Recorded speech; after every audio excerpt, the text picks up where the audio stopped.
Ag a háta thug ré for Francie Umani na Princess Umani mar a thugtair go héitún se for se bues na hacóní in sin a gas clédí a yeiste go anam lomar lína telefon inis tá mo wonglo mar a hagan majay na Thomas Michael Lavridge Tom.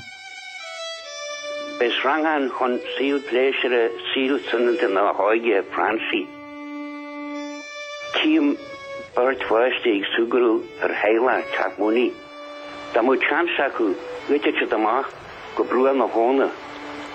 Oon Owen an chwaidis naam.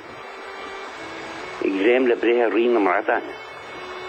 Agus man a weise der. Agus man a weise ordang an olish. Fus het bunne sauliate. Hoog Francie sauliat agus sinnetish na hoigelish. Agus konje si sa wat je rie hiel.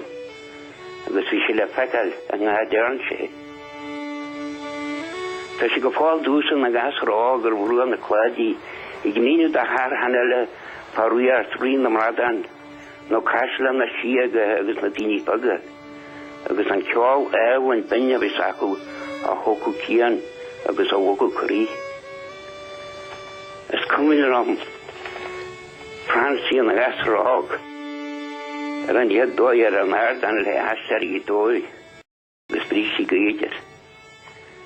Is cumine mé an air teili castiniu I rameltan nóir na wani nóir na hahéin cais chlédi an éide pilséir ád a úhis. Bár úasal da be Francie fá sé ban úasal agus hóg sé teila úasal a bhfuil más agus ormaru a bhile agus a géin.